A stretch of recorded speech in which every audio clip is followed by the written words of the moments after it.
Alright, hi, this is Dane, Jonah Custom Guitars. This is a 1970 or 71 Guild Starfire Bass. I've had this for quite a while now. Actually, it's for a customer client, and did a complete, well, it was, let me back up a little, it was full of holes.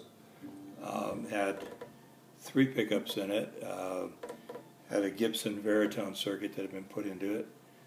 Had the standard Guild bridge on it, but it was really weird the way the geometry was on it. It didn't work at all.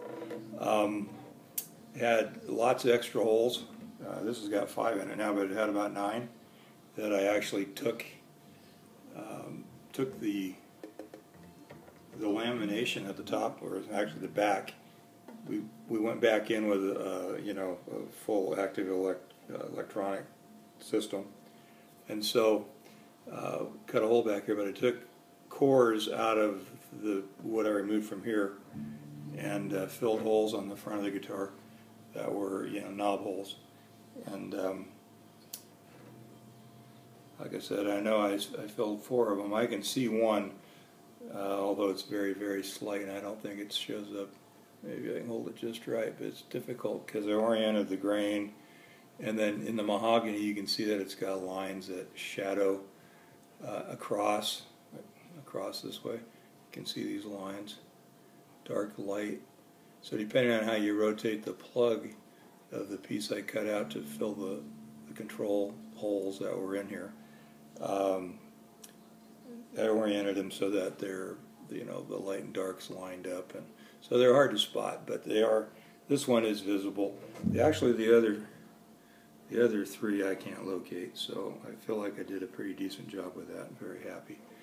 Yeah, it was kind of a cherry red originally, and the client wanted a root beer, and because of the cherry red color and because of some of the damage that was on the instrument originally, and I'll show you the back.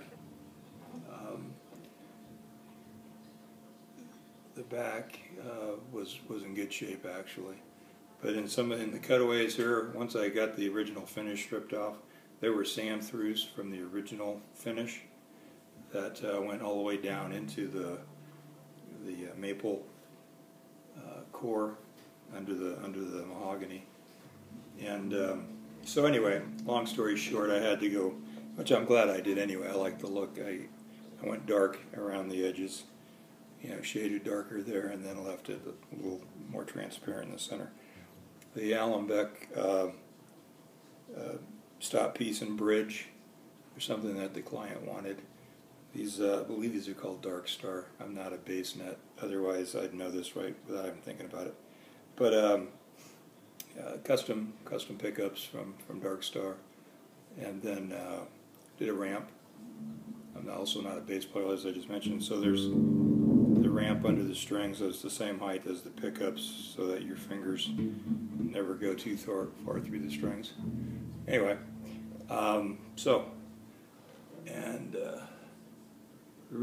obviously re-stained and lacquered the entire thing, and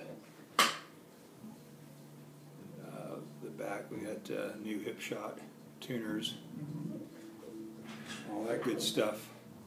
We also had a brass Alembic nut to put on this. It would have had to have been fit and slotted and all that, but I thought this nut was in really good shape. Plus, it had a hole right in the center where it was supposed to attach, but you got the truss rod right in the center, and I didn't want to try to attach that nut that way. No truss rod cover. Anyway, the guy that owns these has a collection. He has a lot of original stock instruments in these year ranges, this Starfire bass. But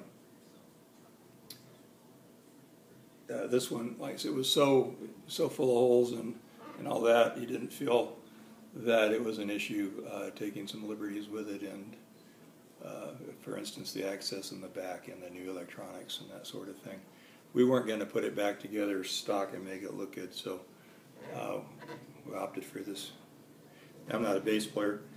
I think I've mentioned that several times. But anyway, and this is not a bass amp either. Flat wounds on here. These are the Labella, I believe was the brand. And it's a short scale bass, so it's the Hofner Beetle bass set of flat wounds.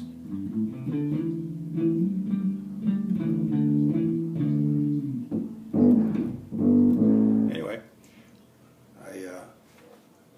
I'm packing it up. That's why I'm doing the video. I'm going to put it in a crate right when I turn this off and send it on to the customer.